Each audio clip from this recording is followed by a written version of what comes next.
Hello, everyone, and welcome to What You Really Need to Be Doing to Land a Job Outside of Higher Education, our second to last series in our Careers Outside of Student Affairs Month. My name is Dr. Adam R. Cebulski. I use he, him, and his pronouns, and I'm the founder and CEO of transform.forward. We are a change management, strategy, and consulting agency, and we'll talk more about that in a second, but I want to first welcome you all to this session as you think about what else is out there outside of on-campus roles as you think about career progression.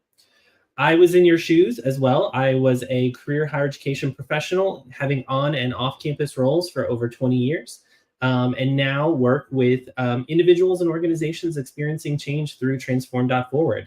So as we get into today's session, I want to do just a little bit of housekeeping so you can be prepared for what to expect today. And so as you think about today's session, just know that it will be recorded and made available on our website as well as our YouTube channel. If you are in need of closed captioning, please use Google Chrome and enable live captioning in your settings. And it is an interactive session where you will be able to comment and ask questions of our presenter today. And so just to make sure, when you ask a question and we pop it up on the screen, this is what it's going to look like. So it will include your name as you've entered it into the platform.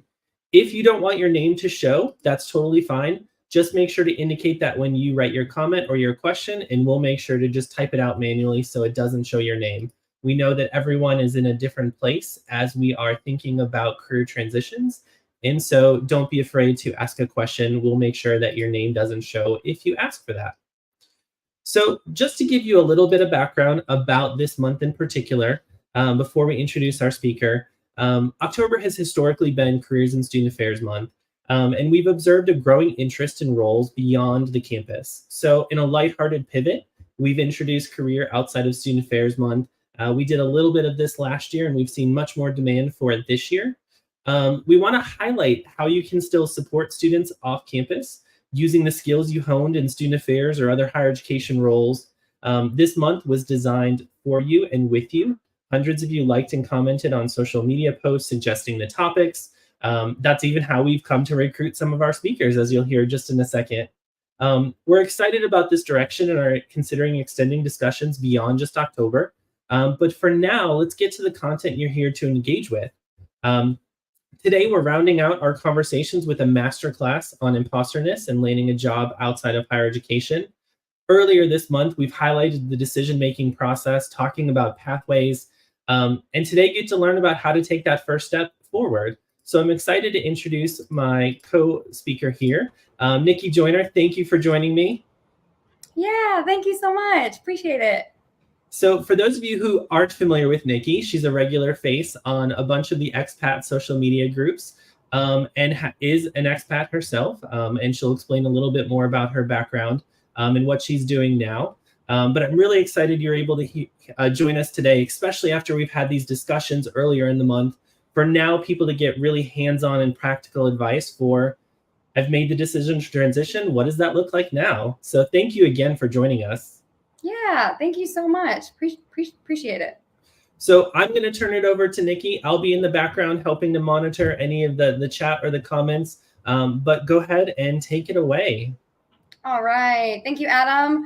Greetings, y'all. Thank you so much for spending some quality time with me today. My name is Nicki Joiner. I use she, her, hers, and I am coming at you live from Dallas, Texas. Now, one thing I want you to know about today, in Dallas, Texas, Lauryn Hill is currently in Dallas, Texas, y'all. So I am fangirling a little bit. I am channeling my best Lauryn Hill energy with you tonight as I live vicariously through watching her concert on YouTube and such after we are done spending some quality time together. So again, thanks so much for joining me. This is going to be the session you didn't know you needed, okay? I am going to take the role so affectionately of your best friend who is going to tell you the things that you don't know you need to hear, or maybe you do know you need to hear, but don't want to hear. So this is not going to be your typical resume preparation session. I'm going to go through, sure, I'll give you some tidbits and things to think about. But one thing you're going to learn quickly about me is I'm all about root issues, y'all. I am all about root issues.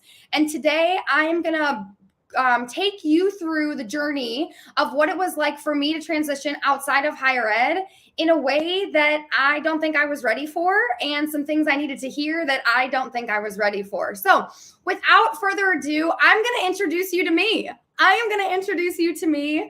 If you are able to see the screen here, you may be able to see a variety of photos. Now, these photos highlight some of the most pivotal memories I have in higher education. I started off working as a graduate student at Ball State University and thought I was going to be a lifer, y'all. People ask me, what is your career goal? And I said, I'm going to be a Greek advisor for forever. And that was my answer. I was totally cool with it. I absolutely loved it. I thought for sure I'm going to be a lifer.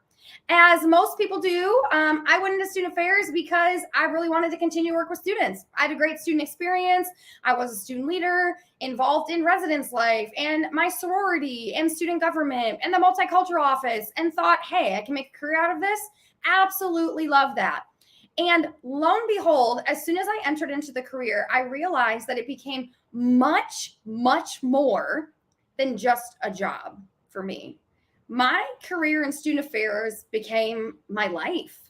It was wrapped up in my identity, everything that I did, everything that I thought that I was. It was wrapped up in how I spent my time after work. I like some other folks in higher ed, moved cross country from state to state to pursue a career in higher ed. In fact, I have lived in 7 different states since I graduated high school, all to pursue a career in higher ed because I thought I was going to be a lifer. Y'all, some of these photos here, I have the most amazing memories tied to. I actually even met my husband at a student affairs conference. So the reason that I tell you this is because it actually took me a solid 18 months before I was ready to leave higher education, mostly because I didn't know what I was going to do afterwards. I had no idea. People said you can transition into training, you can go to corporate, you can be a speaker, you can be in recruiting, you can do learning and development, you can do all of these things. And I was kind of like, yeah, but my identity is so wrapped up in higher ed. I'm not sure I want to do anything else. And it took me 18 months to leave. So the first thing I want you to hear is you may be wanting to leave, but not ready to leave. And that's okay. That is okay.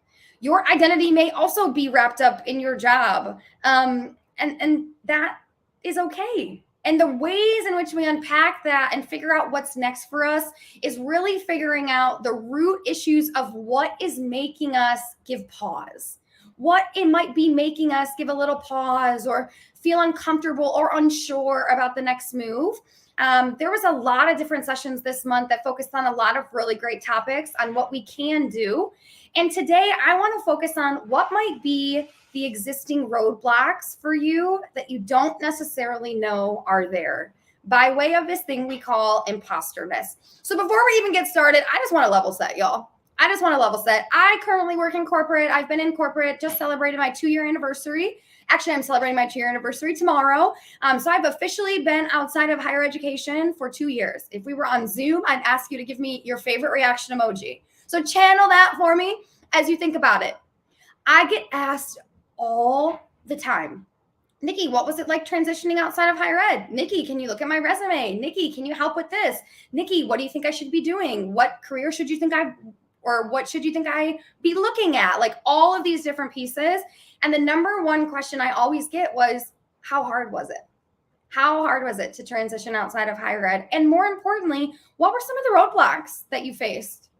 Y'all, I applied for 416 jobs. And I'm not exaggerating. I kept track. 416 jobs before I landed the job that I have now. And funny enough, the job I have now is actually not the job I got hired into. So we'll talk about that. But as we think about what this career is going to look like, the first thing I want you to know is that what you see on social media around people pivoting is only what they want to show you. You are only seeing the end result. You are only seeing that fancy schmancy job offer. You are only seeing that hike from 60K to 120K or whatever it is, right? You are only seeing the things that people are willing to show you. And as I think about my career journey, I think about all of the no's that I got and how I use that to fuel what I needed to do in order to uniquely position myself. And yes, was the environment I was in part of the problem? Sure. Was the ways in which I was looking at things part of the problem? Sure. Was the current job market part of the problem? Sure. But my mindset around my own capabilities and what I thought I was qualified to do was 100% the biggest barrier. I was in my own way. I was too much in my head about how good or how awesome or how whatever I needed to be in order to land a job. And I was just in the mindset of I needed out. I needed out. It took me 18 months to figure out that I wanted out. And then as soon as I realized that, I wanted out. And I was just throwing spaghetti at the wall to see what sticks, y'all. And if there is one thing that I could go back and tell myself, it is that there is much more similarities in our reality than we think that there is. Now, some people call this imposterness thing imposter syndrome. And I'm using air quotes here if you're able to see my face. And the reason that I do that is because the ways in which we feel about ourselves is not a syndrome. It's not a disease for me. It's a real life. Those feelings were indicative of the ways in which I showed up in the job search, the materials I submitted, how I showed up, how I thought about myself, how I prepared for those things, and in turn, how I thought about my own worth as it relates to transitioning outside of higher ed. I had this assumption that what I knew was this big, and what other people knew was so much bigger. Their skill sets, their qualifications, their knowledge of non-higher education things was so much more than me. When in reality, that was pretty similar, actually. What I know and what other people know, particularly about the areas of interest that I had, were pretty similar. And my job search taught me a lot about myself and taught me a lot about the things in which I exhibit that scream imposterness from the rooftop. So my goal today is to help you think differently about the challenges or the barriers that may be in your way as a result of you wanting to transition outside of higher ed. Now, we are going to do so by way of my three best friends, because these three folks that we are going to work with today, these personas, these folks show up in my life all the time. They are like the best friend that tells you what you don't want to hear. They are the best friend that comes to all of your events. They're the ones that show up first and stay the latest. I'm talking about the perfectionist, the overworker, and the people pleaser. Now, a couple of things I want you to keep in mind as we consider these. These are personas. So when I say personas, I firmly believe that each one of us experience these personas to a certain extent on what I would deem as a sliding scale. So you may be like, I'm a little bit of a perfectionist, but not a lot. Or maybe on the flip side, you're like, I'm actually a total perfectionist. So on a scale of 1 to 100, Nicki, I'd be at 105.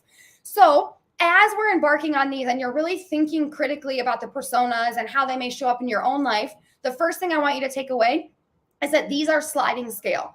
Second thing I want you to take away is that our lived experiences and our identities may exacerbate the way that these personas show up in our life, i.e., society is saying that they see us as X, or society is reinforcing a message of Y.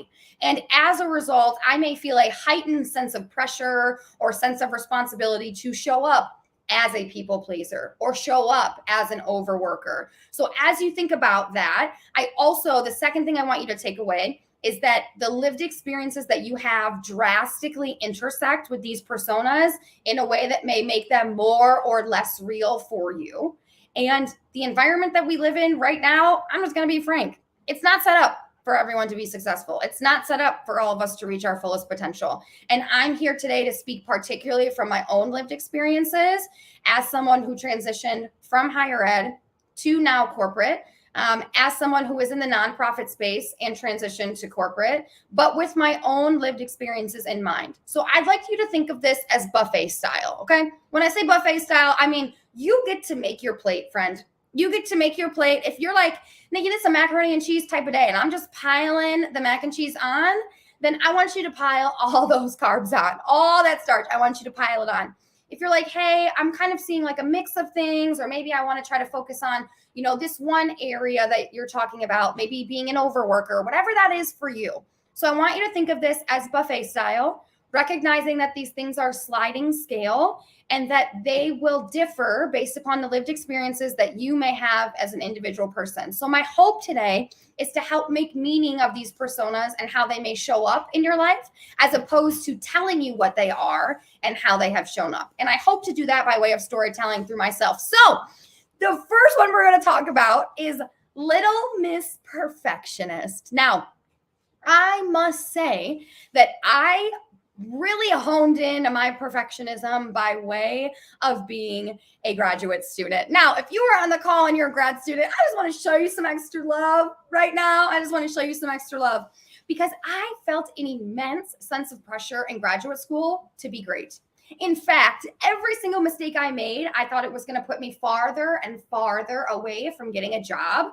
And that was in large part, if I can be honest, to my environment and the ways in which mistakes were handled.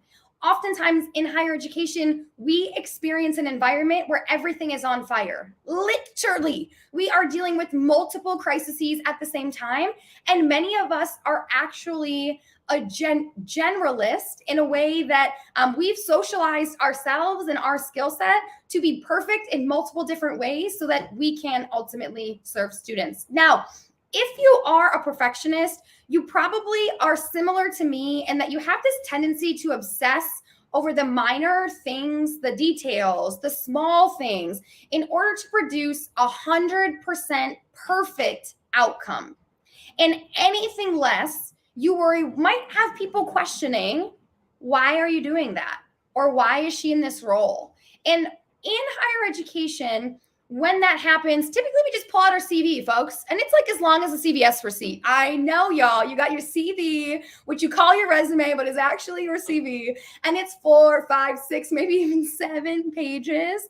And we're in a space where like, hey, I just want everything to be perfect. I just want everything to be the best that it possibly can be. So in turn, if I show people that I'm really good at all of these things, maybe someone will pick me up for this one thing. And I am going to quote my therapist. We love Thelma, y'all. We love Thelma. She gives some great advice. And the biggest piece of advice that Thelma gave to me about 2.5 years ago that I would like to give to you as you think about transitioning outside of higher education, just because you can doesn't mean you should. I'm going to say that one more time just for all the folks tuning in. Just because you can doesn't mean you should. We are socially conditioned to be everything to everyone in higher education. And if you have a marginalized identity, that probably impacts you more in the job that you're currently in. For me, I was in a space where I felt like I had to be everything to everyone, plus always show up for the women's groups. And that really impacted the ways in which I had after work time, the events that I would go to, the ways in which I would stretch myself for full capacity to really make myself feel like I had to show up perfect because these students are counting on me. And as we think about how that's going to transition into your workplace, particularly around your job search outside of higher education, you have been socially conditioned to do all of these things. Most of you have more than one job right now, even though you're only being paid for one. You have more than one job. And as you're thinking about transitioning, you may be hesitant about what area do you want to transition to? What area are you interested in? For me, I was interested in learning and development. I was interested in career development. I was interested in like the L&D online design space. I was interested in mid-level management. Sister friend was all over the place. You may be like, hey, I could do this, I could do this, I could do this, based upon all the things that you do now in your current role. And the reasons in which we do that is because we have been socially conditioned to be everything to everyone.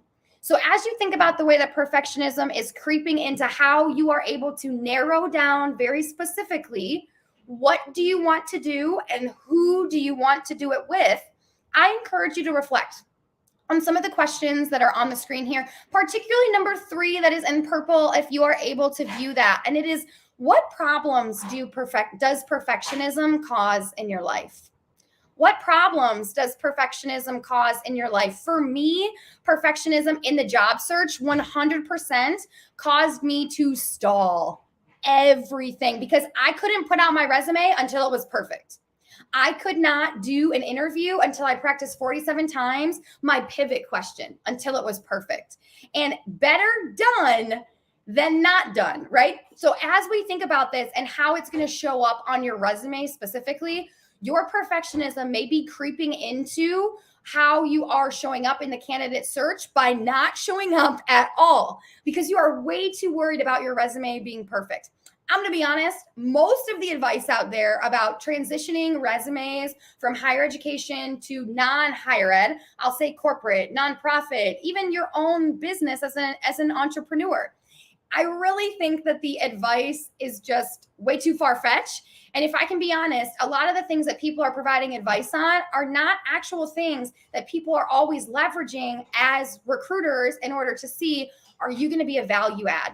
So one of the things I want to do is highlight for you, what are the things that you can do to help you progress in the pool? Okay, instead of focusing on the perfectionism, instead of focusing on everything being 125% perfect, what can you do to get your resume out there? Because quantity will drive quality. I'm going to say that one more time. Quantity will drive quality. And if you are in a space where you can maximize the applications in the industry with the audience that you want to get, we can see better return. But if you only ever put out things in the world that are perfect, chances that you're missing out on opportunities are very high. So here are some of my tips for you. I want you to focus on the aesthetic of your resume first and foremost. If I look at a resume and the aesthetic is not appealing, I do not look at anything else. That is very common amongst a lot of folks. And the higher up you get, i.e. the more years of experience you have, some of you on this call may have 5, 10, 15, 20 years of experience. We are really looking to make sure that your resume is in tip-top shape. So I want you to think of it as prime real estate, okay? Prime real estate for your resume. And instead of focusing on everything be perfect, because we know if I were to go into your house right now, it's not perfect, but I'm sure it looks nice. I'm sure there are areas of your house you're really proud of. For me, it's this beautiful office you see in the background here. Living room, straight mess. So some of the things I want you to consider around the prime real estate on your resume, make sure that your font type and your size is all the same. Don't go getting fancy on anybody, especially if you're in an executive level search, like 15, 20 years. We don't want you to go fancy. We want you to have consistent margins. We want the layout to be clean. Don't do any fancy font types. And I would recommend keeping it like 10.5, 11, or 12 at maximum. We are really looking for consistency here. A resume says a lot about a person. And when I can see that you have consistent format, that tells me that you think through things and that you have consistency in the ways in which you deliver service, the ways in which you deliver outcomes for an organization. So not only the words on your resume, but the picture that it is actually painting. Next thing I want us to focus on is those action verbs. When we are perfectionists, we tend to do everything on our own. We're going to get into that a little bit more, but those action verbs, they've got to be powerful. You didn't just lead everything or organize things. You could provide strategic direction. You could drive strategy. You could track and monitor. You could formulate a strategy. You could partner with people. You could execute things. My biggest recommendation for you is instead of trying to find the perfect action verb, go on some of the job descriptions that you're seeing and see what action verbs are they using to describe the type of person that they want. And in turn, use those action verbs in your resume. Work smart and hard at the same time. And the final thing that I would say is applicability for the role. We spend a lot of time trying to figure out what do we want to do post higher ed. Some of you may be there, some of you may not be there. But in turn, once you get to a place where you're like, I'm looking to pivot outside of higher education in training and facilitation.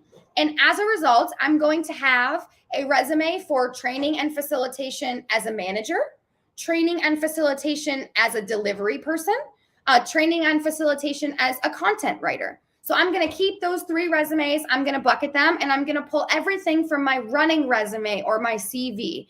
This is going to help you get out of the mindset that everything needs to be perfect and help you bucket things once you know where you're going to be. So instead of thinking everything's got to be perfect, I've got to tailor the resume to every single job, what I would encourage you to do is a lot of research on what is the industry, what is the vertical that you're interested in, who would you be servicing, who would you be working with or for in that area. If you're really interested in training and development and you want to do it in a healthcare setting, bing, bang, boom, that's your stuff. So that's how you tailor your resume in a way that doesn't take copious amounts of time and energy. Now, perfectionism also shows up in the ways in which you are interviewing that may inhibit your ability to share what you actually want to share.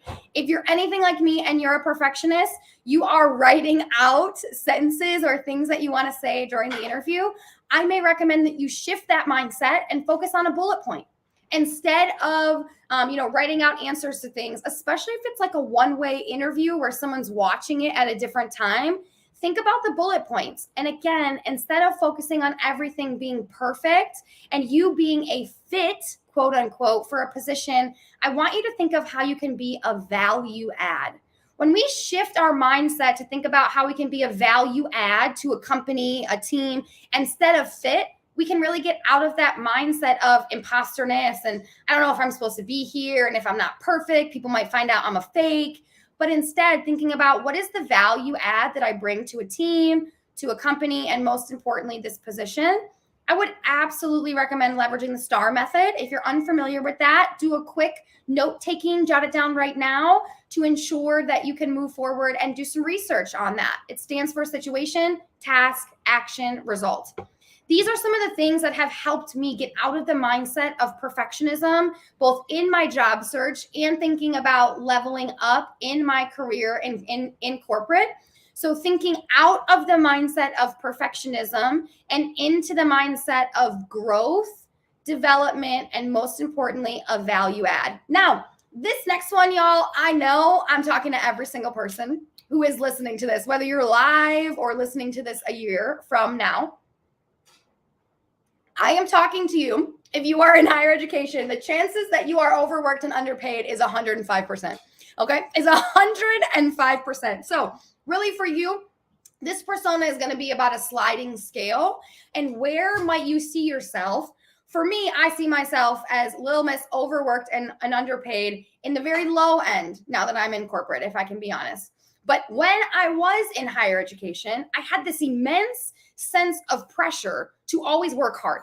I would be in the office late nights. I would spend copious amounts of hours on things. It was my default strategy because I was, to a certain extent, intimidated by the environment of higher education and thought that if I didn't know everything and was put on the spot and made a mistake, or somebody asked for a statistic, or somebody asked for information on a student organization or a situation with a student that I didn't know, and I didn't have it, my chances of of developing my career or getting, a promotion or whatever that is would be shot. So I worked copious amounts of hours, y'all. And yes, underpaid, probably just like you. And as you think about the ways in which you are overworking yourself, a couple of things I want to know. One, your environment is absolutely a factor in this. There is a shortage of people in higher education right now. And as a result, most of you, if not everyone I'm speaking to, has multiple jobs that have folded into their one job. Offices have merged, whole departments have dissolved. So in turn, this is a bit of our environment. Now, as you think about where you currently are, aside from the environment that is maybe motivating you to work more or be an overworker, I want you to think to yourself, what do all of these extra hours that you're working help you avoid?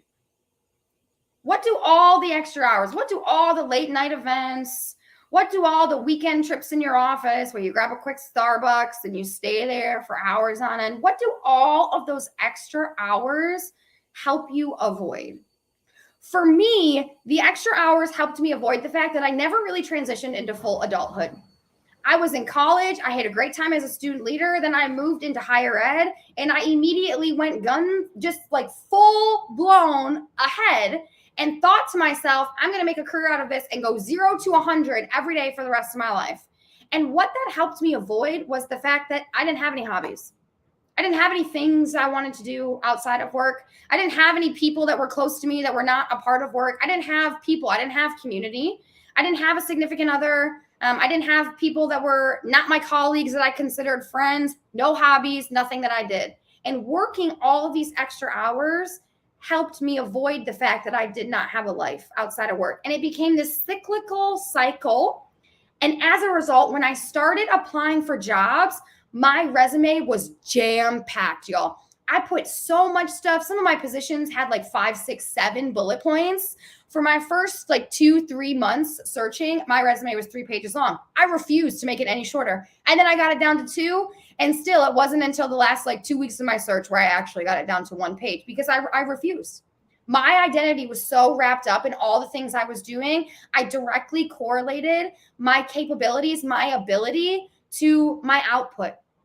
And as a result, I was socialized to know and understand that's the only way for me to be successful. So let's think really critically about what we can do on our resumes that may get out of the mindset of us being overworked and into the mindset of how are we a value add for the position we are applying for. Now, you will see here, I have 3 jobs listed. These were my most 3 recent jobs in higher education. I work for Triangle Fraternity, I work for Delta Chi Fraternity, and Purdue University. And what I did in these jobs was comprehensive, y'all. Much like you, I had several different bullet points. I think at one point, my Delta Chi job had like 11 bullet points on it. My Triangle job had like 15 because my hands were in so many pots. And as a result, I thought to myself, if I have all these bullet points, people will see how accomplished I am, and they will absolutely want me on their team. And month after month after month, I got so many different rejections because I was falling into the mindset that being overworked in one industry meant I was overqualified to be in an entry-level role in a different one. So as you think really critically, I want you to go back to the first piece of advice I gave around the running resume. Some people call this a CV.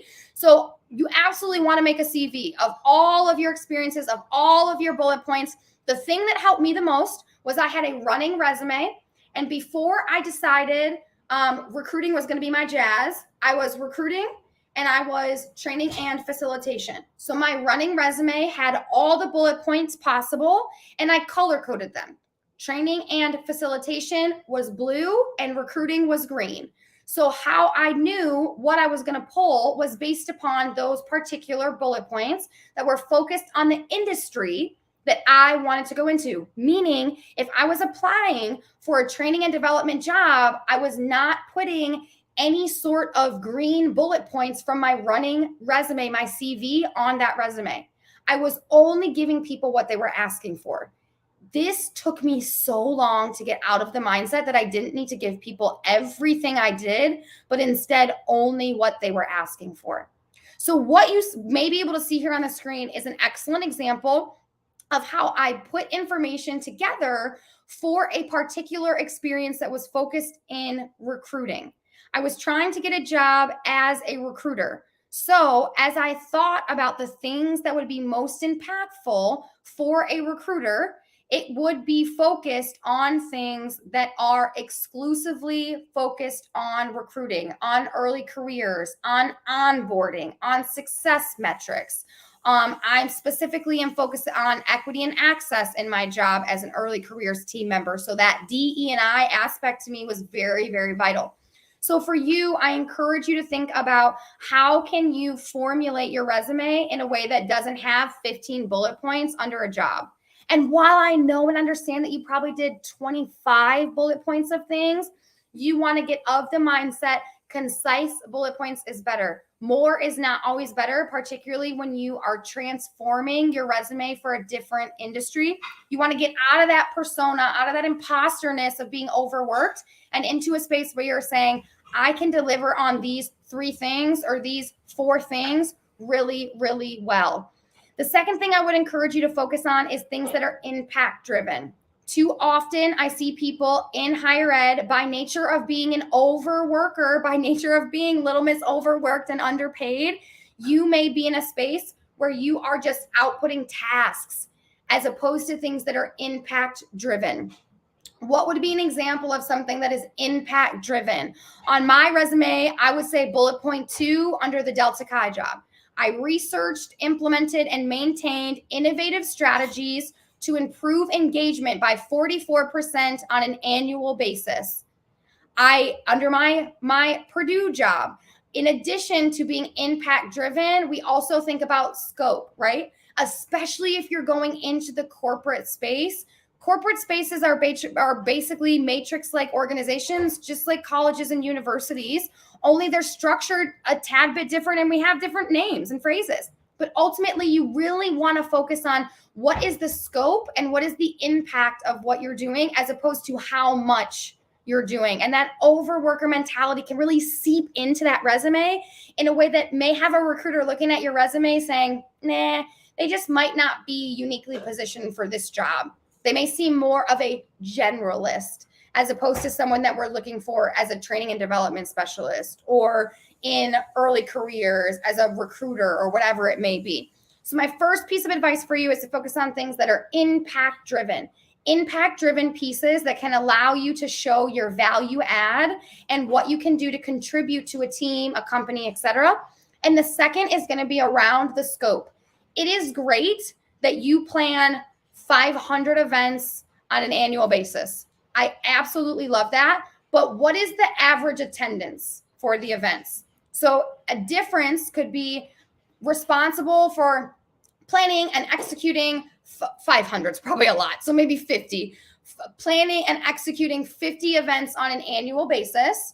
Or another great option could be responsible for planning and executing 50 events with an average attendance of 250 people. That tells me that everything you do is at scale. So if you're looking at a company like Amazon, Meta, Google, Chase, any of those things, they do everything at scale. So that's going to uniquely position you, get you out of the mindset of being an overworker and into the mindset of how can you add value to the company and what is the scale at which you can do things. This absolutely overworker mentality shows up in the ways in which we interview. I've seen it. I've experienced it firsthand. I've seen it firsthand. I've talked with other people about how it's shown up in their interview process. When we are overworkers, we tend to do everything ourselves. And again, most of us are socially conditioned to know that that's just the way it is in higher ed. And if I can be honest, it is largely what drove me away from the industry. Maybe it's what's driving you away from the industry. Here's the barrier that you are putting in place for yourself. When you show up to the interviews and you only ever talk about what you did, not how you collaborated, not how you drove results, not how you prioritize different things when you had a lot of different things going on with team members, not how you led teams, not how you organized people, all about what you did on the ground level, that tells me that you don't have a lot of experience working in teams. And the one thing that I had to get used to in corporate was to get out of the mindset of the overworked and underpaid mentality and into the mentality of we are here to do this as a team. I don't do everything from start to finish. In fact, as a recruiter, there are some people who are absolutely on my holiday card list because without them, my job would not be able to function. So the ways in which you are able to talk about leading teams, prioritizing things with other people, cross-organization collaboration, and really working with other people. If you are an overworker, if you're in that 80%, 90%, 100%, chances that you are not talking about this in the interview is probably really high. So consider what is the position that you have and how in turn have you leveraged that position to make things go round for the people around you. And that's not just students, organizations, C-suite leaders, people in your office, your department, faculties, other staff, all of these different people.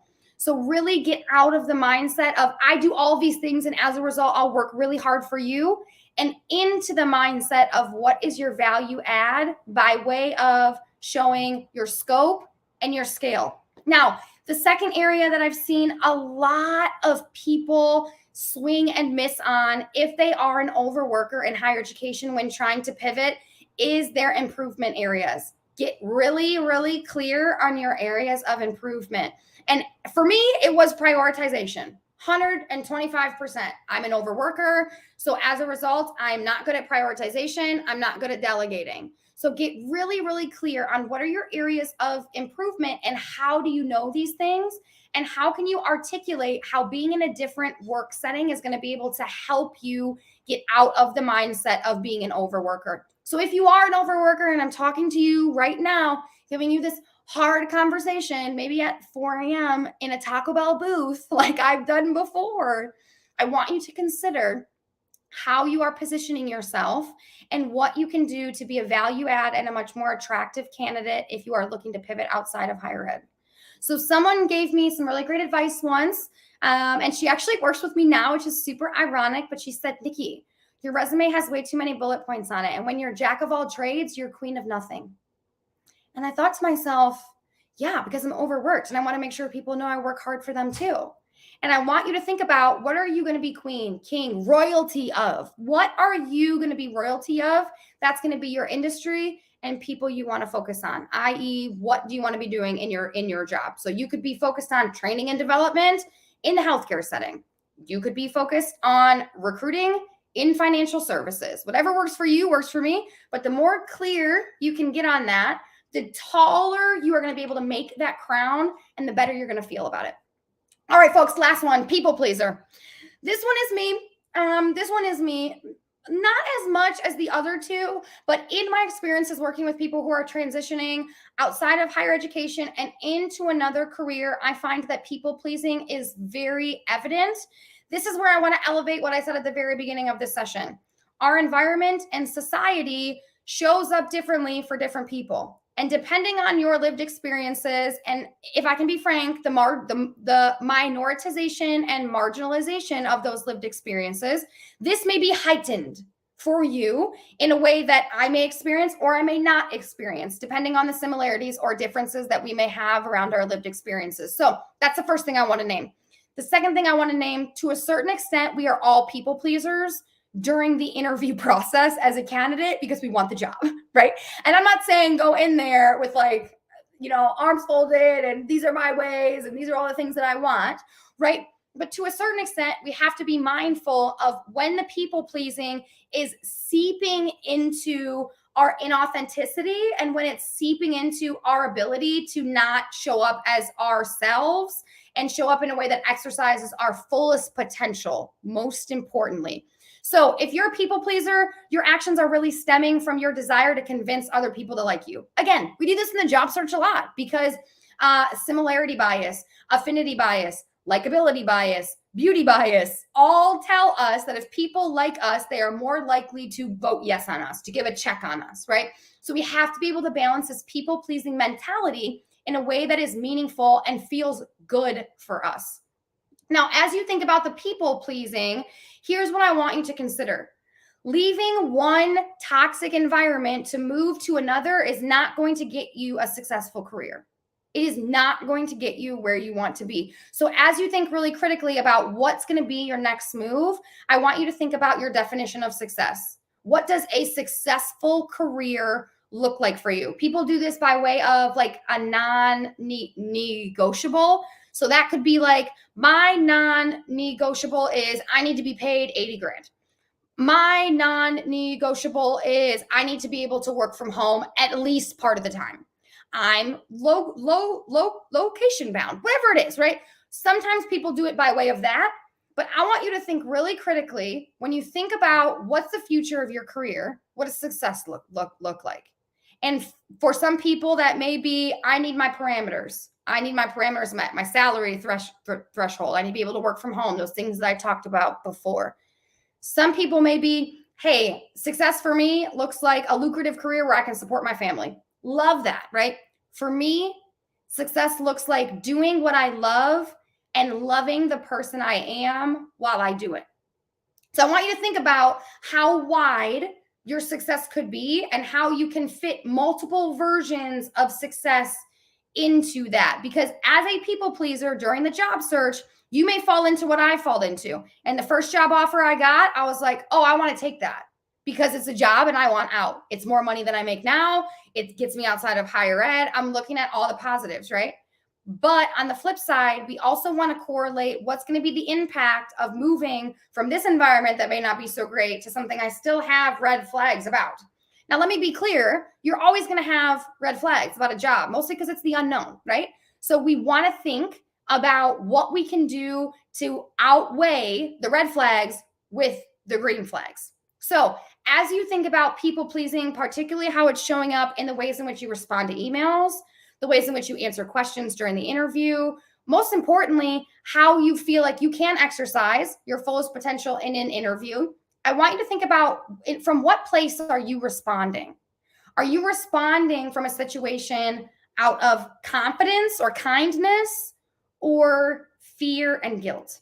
Now, this shows up in multiple ways. I've seen it multiple ways by way of job offering. I've seen it by way of salary negotiation. I have seen it by way of the ways in which we show up and answer questions in the interview. So I want to talk a little bit about how people pleasing may show up in your job search and how to get away from it. Okay. The first thing I want you to consider is people pleasing is going to show up in the ways in which you get your offer.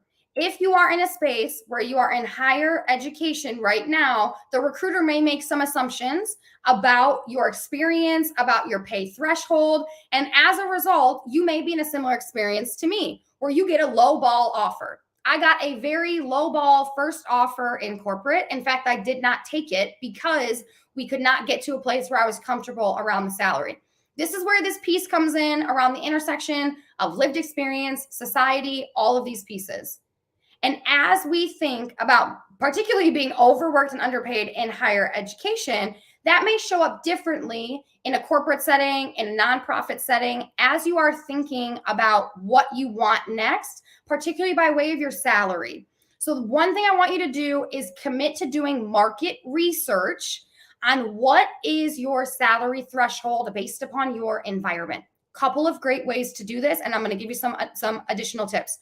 First thing to do, look at roles that are based in California, Denver, and New York, because anything that is based in those areas, they're required to list the salary. That is at least going to give you a baseline level of what they are paying in that particular location. And then you can do some manoodling, okay? And figure out if it's this in New York, let's do some ratios. What might it be in a state like Texas, okay? And that's going to help you get out of the mindset to think about a number, okay? I want you to think about a range, not a number. You always want to resist giving a number first.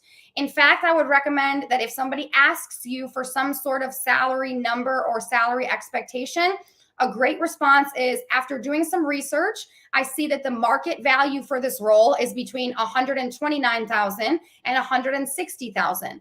I would be comfortable within that range with what I know about the position thus far. That's a great response, okay? So as you think about that, you have to be prepared to have salary conversations right off the jump, particularly if you are looking in corporate. So you want to do your research. You want to be data informed. And most importantly, you want to consider the total package, okay? Outside of corporate, I have found that the benefits and the incentive compensation, the bonuses, are spectacular from my perspective. And as I thought about the total package, it was really about all of those things, right? So we want to do our research.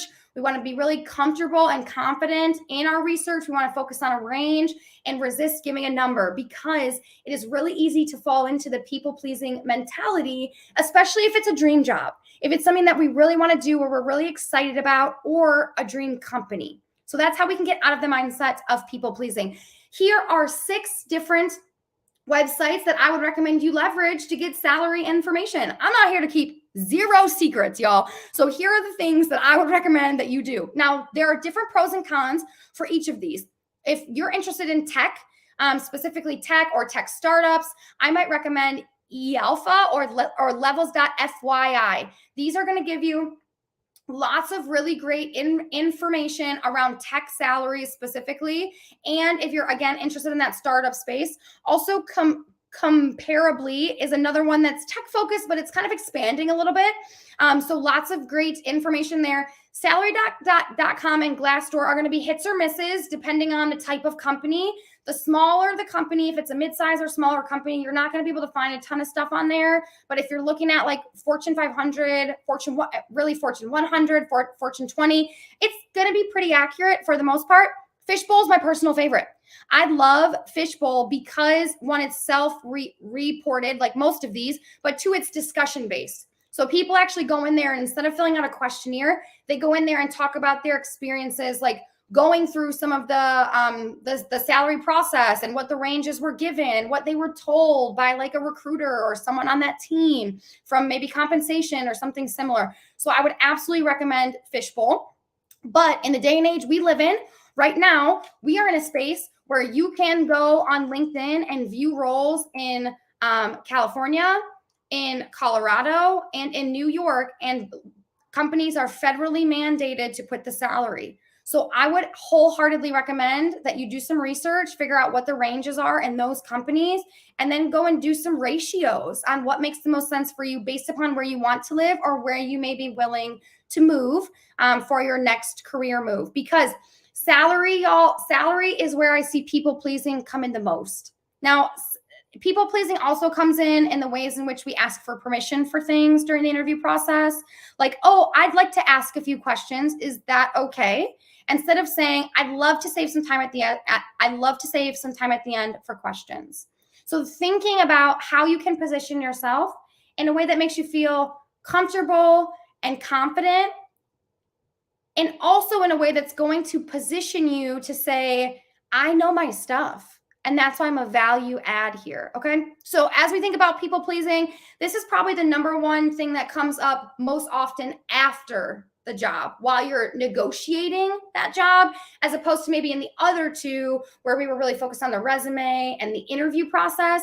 This people pleasing is going to come by way of what happens next. Like once you got the verbal offer, once you got the keep warm offer, what happens next? Okay.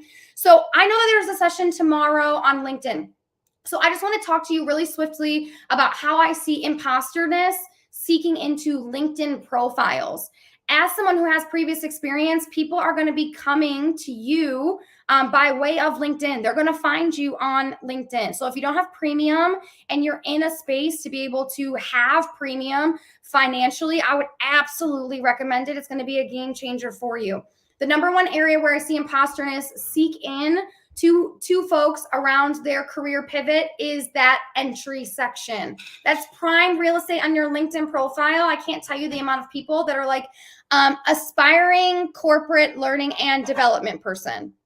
Excellent, great. What that tells me is that you're aspiring, you're not there yet, which means we want to look and see what else is on your profile. It's aspirational, as opposed to saying something like 10 years learning and development experience, or 10-year career in learning and development, something specific, right? You want to find that tagline, that's something that you want people to directly associate with your candidacy.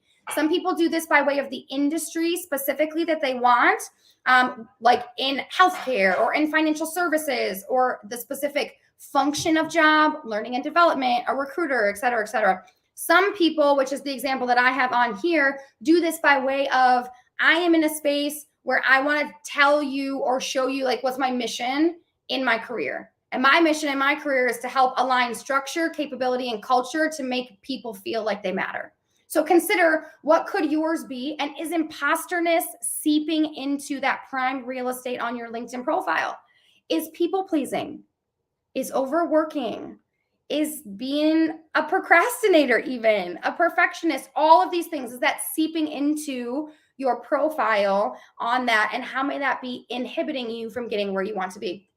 Second thing I see is that lots of folks are screaming imposterness from the rooftops by putting all of their bullet points in their LinkedIn profile to be like, here are all the things I can do. That does absolutely nothing for you. In a search in LinkedIn, it does absolutely nothing for you. Instead, what you want to do is focus on transferable skills. What are the transferable skills? What are the powerhouse things that you are really good at? Again, how tall is your crown in performance management? How tall is your crown in strategic sourcing? or public speaking or project management, because a recruiter is actually going to go in and filter a variety of things based upon what's called a candidate profile. And when they're looking at your candidate profile, they may be looking at people who have project management experience. If you have a bullet point that says something about project management, it's not pulling up unless they use a Boolean search, which they're probably not. But you know when it is pulling up, if they're using a filterable search. So how you can get out of the imposterness mindset is get rid of all of those bullet points on your LinkedIn profile. In fact, do it tonight. Get rid of all the bullet points. Keep the bullet points for your running resume, for that CV. And instead, I want you to focus on the skills. A great way to do this and get out of your head is to focus on and look up jobs, even if they're in areas that you don't want to work in. What are the skill sets that keep coming up over and over and over again?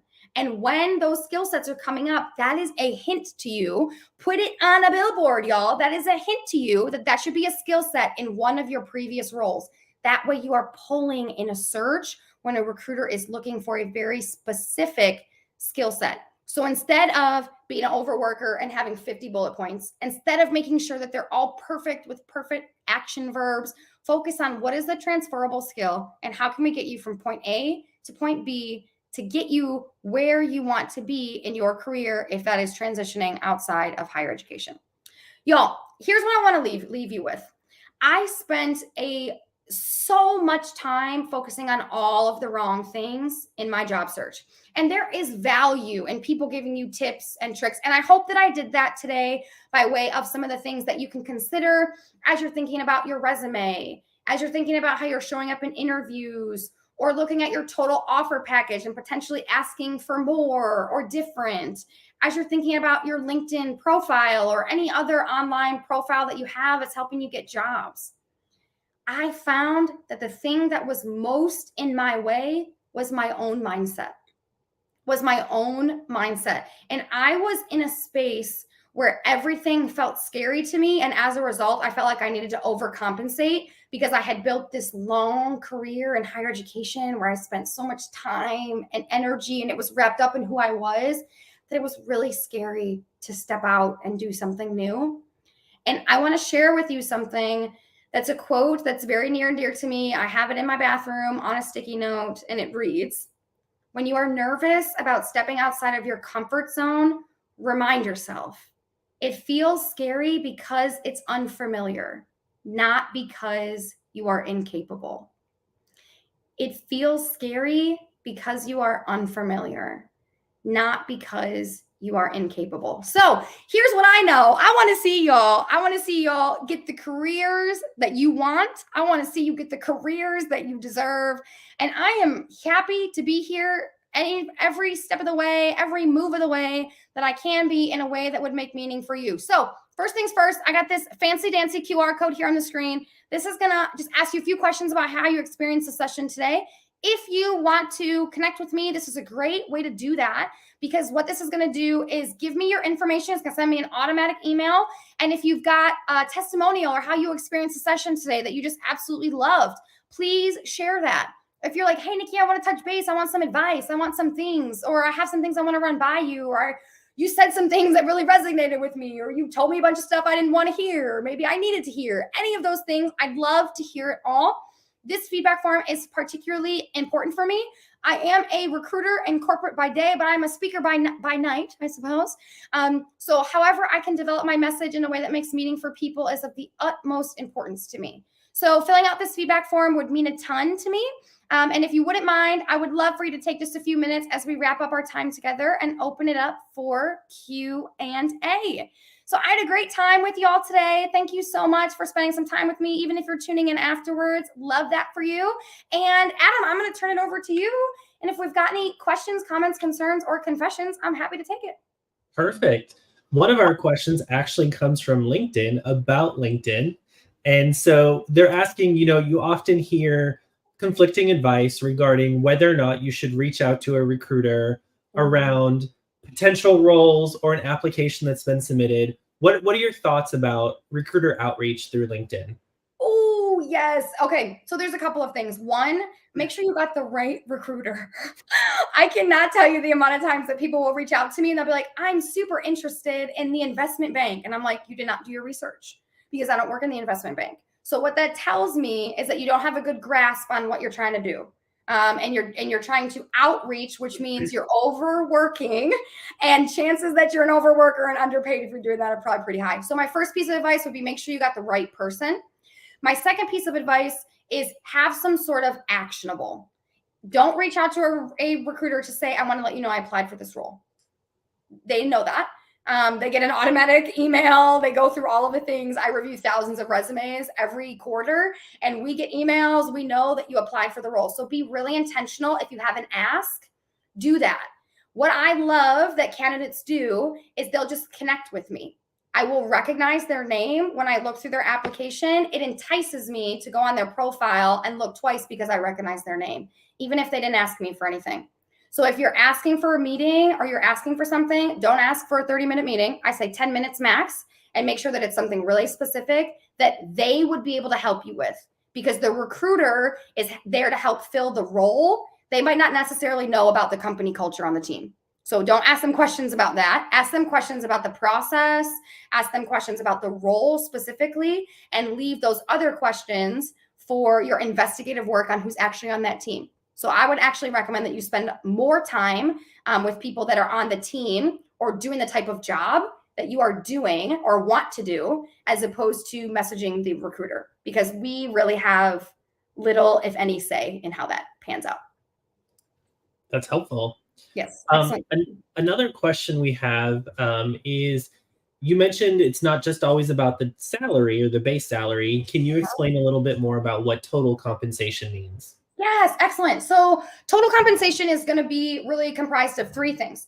The first thing is going to be your salary. So whether that's hourly or a salaried role, what is that number? So let's say, for sake of this, it's $100,000. Okay, we're aiming high, y'all. It's $100,000. The second component of total compensation is going to be any sort of incentive compensation. So incentive compensation is like you are performing really well, so we are incentivizing you by way of money. Okay, sometimes people call this like a bonus. The one thing to know is that bonus is indicative of how the company does. Incentivized compensation is indicative of how you do. So lots of big companies, they're not giving you bonuses. They're giving you incentivized compensation. So you want to make sure that you know the difference between those. And then the third piece of like overall package is going to be benefits. So that's going to be things like medical, dental, vision, your employee discount at Enterprise Rent-A-Car, your ability to have free tuition at the University of the Phoenix, right? All of those things is going to be kind of that third layer for the total package. Now, my first salary was not what I wanted it to be. And I took a job in like the high 70s when I transitioned. And I was like, okay, cool. They got good benefits. I'll rock and roll with that. I found myself in the hospital about a year and a half ago now. And my job, when I was there, I accrued roughly $1.7 million in hospital bills, and I paid $1,200, my deductible. That was it. So that in total incentivized total package, particularly around that benefit piece, is always something I encourage people to look at. So again, those three pieces are going to be your salary or your hourly rate, any sort of incentivized compensation or bonus, likely incentivized compensation in our current market. And then the third piece is going to be those benefits. And our last question that we'll be able to get to tonight, I think it's been a regular throughout our month so far. Megan asks, is there anything you wish you did sooner to position yourself to leave higher education? Get out of my own way and put my resume down to one page. I was a stubborn little gal, y'all. I was way too stubborn. And I thought someone is going to pick me up because my skill set is just so versatile. And you know what? It just didn't work out that way. And when I finally took advice from people after 6 months of job searching, I got like 4 hits in 1 week. And that's when I got the job that I have now, or at the company I have now. So if there was one thing I wish I would do to position myself sooner, it's take the advice of people who have already left and get that resume down to one page. Awesome. Well, thank you, Nicki, so much for joining us. I know that you provided a lot of really practical strategies that somebody could employ on their own this week if they're really looking to start that transition. I also like that you approached it not just from a words on a paper in terms of your resume, but the psychological approach that you have to take. Throughout this whole month, we've talked about transitioning is a decision, and it has to be an active decision that you work toward. It's not something that, I mean, for some people, it can be a fly by the seat of your pants, but at the same time, like we all have been so deeply ingrained in the work that we do. So I really appreciate your perspective and the strategies that you shared with folks for how to get out of our own way.